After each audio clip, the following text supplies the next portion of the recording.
In the vast history of modern karate, few figures cast a shadow as long, as dark, or as enigmatic as Gōgen Yamaguchi. While other masters were known for their clean technique or their tournament records, Yamaguchi was known for something far more visceral. He was the embodiment of the primal, untamed spirit of the martial arts. Standing barely over 5 feet tall, with a mane of wild, flowing hair and eyes that seemed to burn with an intensity that unsettled even the bravest men, he was known to the world simply as the Cat. He was the man who took the grounded, close-quarters combat of Goju-Ryu and infused it with a spiritual, almost supernatural intensity that transformed it into one of the most feared styles in Japan. Born in 1909 in Kagoshima on the southern island of Kyushu, Yamaguchi was a descendant of samurai stock, specifically the Satsuma clan. As a young man, he was a firebrand, rebellious, aggressive, and constantly getting into street fights. His journey into discipline began when he enrolled at Ritsumeikan University in Kyoto, where he established a karate club. It was here the destiny intervened, in the form of Chōjun Miyagi, the Okinawan founder of Goju-Ryu. When Miyagi visited the university, the brash young Yamaguchi expected to impress him. Instead, he was humbled. Miyagi's karate was not about brawling, it was about ju, softness, and go, hardness, working in harmony. Miyagi saw the raw potential in the young firebrand and took him under his wing. Under Miyagi, Yamaguchi learned that true power came not from anger, but from breath and structure. However, while Miyagi was a calm, stoic teacher, Yamaguchi would take these lessons and apply them with a ferocity that was entirely his own. The legend of Gōgen Yamaguchi was truly forged in the fires of World War II. During the war, he served as an intelligence officer in Manchuria. In 1945, as the Japanese Empire collapsed, he was captured by the invading Soviet army and sent to a labor camp in Mongolia. It was here, in the brutal, freezing conditions of a prisoner of war camp, that the man became the myth. While other prisoners perished from starvation and despair, Yamaguchi continued to train every single day.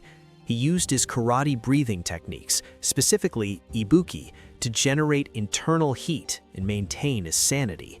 It is from this dark period that the most famous and debated story of his life emerges.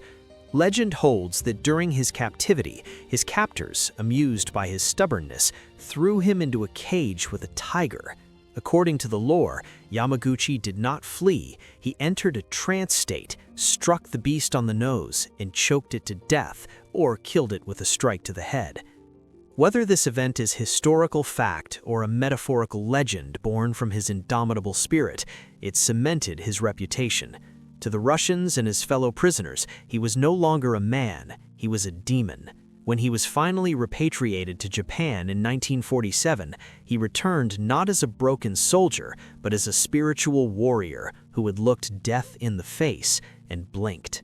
Upon his return to post-war Japan, Yamaguchi dedicated his life to the spread of Goju-Ryu, establishing the Goju Kai organization. It was during this time that he earned the nickname the Cat, Neko. The name was derived partially from his favorite stance, Neko Ashi Dachi, catfoot stance, where most of the weight is on the back leg, allowing the front leg to snap out like a claw. But the name was also a description of his movement. Despite his stocky, muscular build, he moved with a silent, feline grace.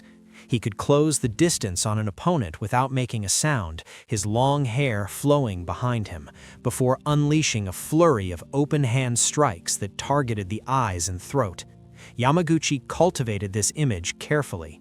He grew his hair long, a violation of traditional Japanese martial arts etiquette, claiming he would not cut it until he could no longer train. He began to blend his karate with Shinto spiritualism and yoga. He would retreat to the mountains to meditate under freezing waterfalls, misogi, for hours, seeking to unite his spirit with the kami, gods of nature. He turned karate into a religious experience. For Yamaguchi, the dojo was a temple, and the kata were prayers performed with sweat and blood. He introduced the Tensho kata as a signature of his style, performing it with slow, dynamic tension and loud, guttural ibuki breathing that sounded like the roar of a dragon. Gōgen Yamaguchi passed away in 1989, but his impact on the martial arts world is indelible. He was one of the last links to an era where martial arts were considered magical and esoteric. He founded the International Karate-Do Goju-Kai Association, IKGA, which remains one of the largest karate organizations in the world. But beyond the politics and the organizations, his legacy is that of the individualist. In a culture that values conformity, Yamaguchi was a wild outlier.